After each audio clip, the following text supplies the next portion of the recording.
Delivery boy कत्ल case rice के मामले के जो मरकजी मुल्जिमान हैं आमना और फरहान जेल में किस हालत के अंदर है।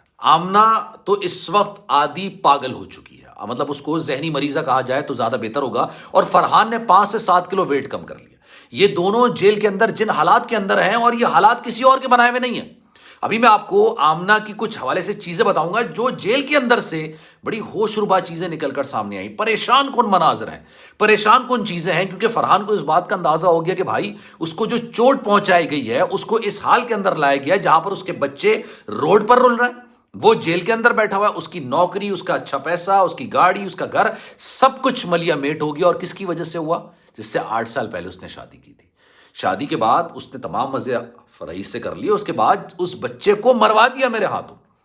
आमना के बारे में कहा जा रहा है कि खवातीन के सेल के अंदर मौजूद है और रईस को पुकार कर वो आंसुओं के साथ हाथ जोड़ के माफी मांग। बिस्मिल्लाहिर्रहमानिर्रहीम, अस्सलाम वालेकुम। आप सभी को खुश आमदीद। मैं हूं सलमान मिर्ज़ा और आप देख रहे हैं मेरा यूट्यूब चैनल और Facebook page sum up with Salman Mirza. जनाब बहुत शुक्रिया ये वीडियो देखने के लिए आप सभी ने वक्त निकाला है। वीडियो के आगाज़ में तहे दिल से आप सभी का मैं शुक्रिया अदा करता हूं, लेकिन मेरी दुआ है आप जहां हों खैर वाफियत से हों, सेहतमंद हों और तंदुरुस्त हों। लेकिन जनाब 2 लोग इस वक्त बड़ी बुरी हालात के अंदर। मैं बात कर रहा हूं रईस कत्ल केस के अहम मुल्जिमान, मरकजी मुल्जिमान आमना और फरहान। ये दोनों जेल के अंदर जैसे जैसे रातें गुजार रहे हैं, जैसे जैसे दिन गुजार रहे हैं, इनकी हालत बड़ी पतली होती हुई चली जा रही। सबसे पहले मैं आपको बताऊंगा फरहान के बारे में, और उसके बाद आमना जो कि अब दीवारों से टकरे मार के रईस का नाम लेके बाकायदा ये बात बोलती है कि मुझे माफ कर दो। वो एक जहनी मरीजा बनती चली जा रही है। और हमारे जो जेल के हालात हैं ना, वो इस तरह के हैं कि अगर एक इंसान अचानक जेल चला जाता है ना, तो फिर वो आधा पागल हो जाता है। अंदर के मामलात देख के अंदर उस तरह का सिनेरियो नहीं होता है जिस तरह का फिल्मों में दिखाया जाता है। अंदर हालात बहुत बहुत खतरनाक, बहुत संगीन और बहुत अफसोसनाक होते हैं कैदियों के लिए। आपने कभी अगर अदालत के अंदर कैदियों को लाते हुए देखा हो ना, तो आपको अंदाजा होगा कि यार उनके पास से 1 फीट दूर खड़े होंगे ना, तब भी आपको उनके पास से स्मेल बदबू आ रही होगी। और उसकी वजह ये होती है कि यार ना नहाने का इंतजाम है, ना ही वॉशरूम का प्रॉपर इंतजाम होता है, ना दीगर चीजें होती हैं। एक हॉल के अंदर 20-20, 25-25 लोगों को भर दिया जाता है कैदियों को, और आप करवट लेते हैं ना तो बराबर वाला कैदी पिट्टा चोरे होते हैं। इस तरह की सूरत हाल का सामना पाकिस्तान की जेलों के अंदर कैदियों को करना पड़ता है। लेकिन हम बात कर रहे हैं जनाब आमना और फरहान की। फरहान जो कि बड़ा गुज्जर बना फिरता था ना, मूंछों को ताव देना, बड़ी उसने अपनी बिल्ड बनाई हुई थी। उसने कहा मैंने फरहान को डंडे मारे, वो रईस को डंडे मारे, उसको कत्ल किया है। आप यकीन करें उसको सबसे पहले अपनी आखिरत नजर आ रही है। वो जिस तरह की सिचुएशन में इस वक्त आ चुका है ना, उसको लफ्जों में बयान नहीं किया जा सकता।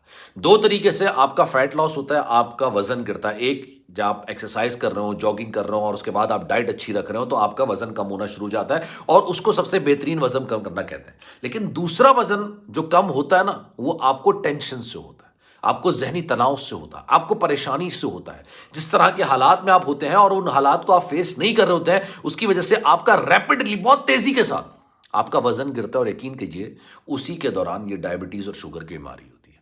इस वक्त फरहान का तकरीबन 5 से 7 किलो जो वजन है ना, वो बड़ी तेजी से गिर गया है।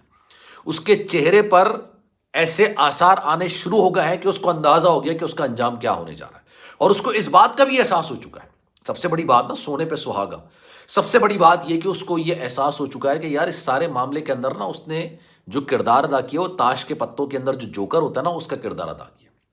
उसको बहुत शानदार तरीके से, खूबसूरत तरीके से बेवकूफ बनाया गया। उसको बड़े प्यार से बेवकूफ बनाया, और बेवकूफी किसी गैर ने नहीं बनाया। गैरों से क्या शिकवा करना, या तो अपने ही बेवकूफ बनाने पे तुले हुए। उस पर यह मुहावरा ना पूरा फिट बैठता है। उसको अपनी, उसकी जो बेगम है, जो उसके निकाह के अंदर है, उसने उसको ऐसा बेवकूफ बनाया कि उसके हाथ से एक 23 साल लड़के को कत्ल करवा दिया, और कत्ल करवाने के बाद उसकी लाश तक को जला दिया। और वो खातून सोने पे सुहागा, मतलब एक तो आपने अपने शौहर से कत्ल करवाया, दूसरा उसने क्या किया, सबसे पहले पुलिस के सामने जो उसने एतराफे जुर्म किया है ना, वो आमना ने किया। आमना ने सबसे पहले ये बात बोली कि हाँ मेरे शौहर ने मारा है, और उसकी लाश को जला दिया। फरहान जिस तरह का बंदा ना, या मैंने जिस तरह की उसके बारे में मालूमात हासिल की हैं, बड़े मजबूत आसाब का बंदा है। शायद वो इतनी जल्दी पुलिस के हत्थे नहीं चढ़ता, या कन्फेशन नहीं करता, या कैमरे के सामने वो बयान नहीं देता कि हाँ भाई मैंने गैरत के नाम पे कत्ल किया। वो घुमाता रहता उनको, जिस तरह का वो बंदा है, जो मुझे पता चला उसके बारे में। लेकिन जब पहली बार उससे पूछा गया, उसने कहा मैं तो नहीं जानता यार, आता होगा डिलीवरी करने, मुझे क्या पता।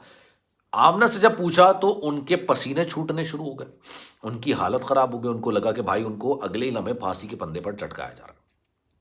انہوں نے سب سے پہلے بول دیا کہ ہاں میرے شوہر نے مارا اور وہاں جا کے جلایا۔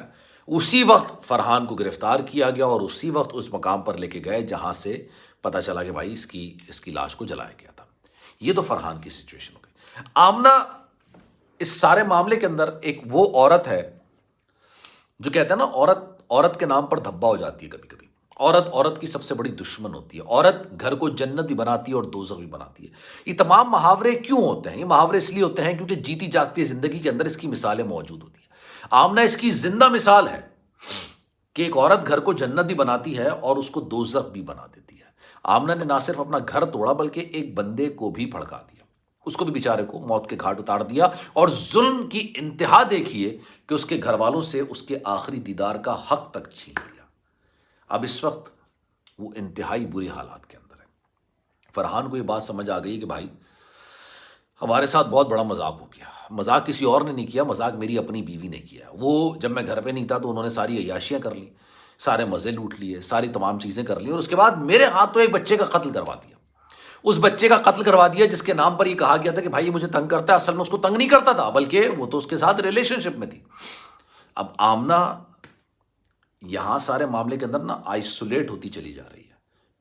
اس کو رئیس کے گھر والوں کی طرف سے بھی کافی زیادہ دباؤ کا سامنا کرنا پڑ رہا ہے، اور اب اس کو فرحان نے بھی بالکل اکیلا چھوڑ دیا۔ اس کو اندازہ ہو گیا کہ یار یہ عورت اتنے عرصے 8 سال شادی میں رہنے کے بعد بھی جب میری نہیں ہو سکی، جب اس نے مجھ سے غلط بیانی کی، مجھ سے اتنا بڑا جرم کروا دیا، یار قتل سے بڑا کیا جرم ہوتا ہے، تو یہ آگے میرا کیا ساتھ دے گی۔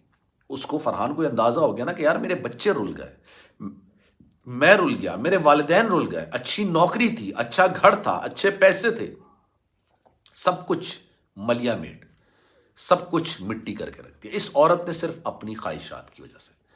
تو فرحان نے بھی آمنہ کو پھر علیحدگی کا فیصلہ کیا، اور جب یہ فیصلہ لیا تو اس کے بعد آمنہ بھی اس وقت صورتحال اس کی کافی زیادہ خراب ہے۔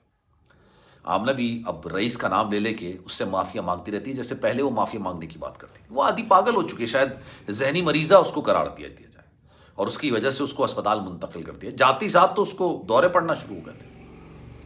خیر جناب، اس بارے میں آپ کی رائے کیا ہے؟ میں چاہوں گا کہ کامنٹ سیکشن میں اپنی رائے کا اظہار آپ ضرور کیجیے گا۔ سلمان مرزا کو دیجیے اجازت، لیکن جانے سے پہلے ایک گزارش ہمیشہ کی طرح کہ اگر آپ نے چینل سبسکرائب نہیں کیا سلمان مرزا آفیشیل، میرے یوٹیوب چینل کو سبسکرائب ضرور کریں، بیل آئیکن ضرور دبائیں۔ کوئی بات اگر آپ کہنا چاہتے ہیں، رابطہ کرنا چاہتے ہیں، کچھ ڈسکس کرنا چاہتے ہیں، مجھ سے بات کرنا چاہتے ہیں، تو salman.mrza یہ میرا انسٹاگرام اکاؤنٹ ہے، آپ چاہیں تو فالو کر لیں۔ میں کوشش کرتا ہوں کہ اپنے سبسکرائبرز سے، اپنے فالوورز سے رابطے میں رہوں، جو بھی وہ بات کہتے ہیں میں کوشش کرتا ہوں کہ اس کا رپلائی ضرور کروں۔ اپنا بہت خیال رکھیے گا، چاہیں گے تو فالو کر لیں، اور جو آپ میسج کریں گے انشاءاللہ میں آپ کے میسج کا رپلائی ضرور کروں گا۔ خیال رکھیے گا اپنا، اللہ حافظ۔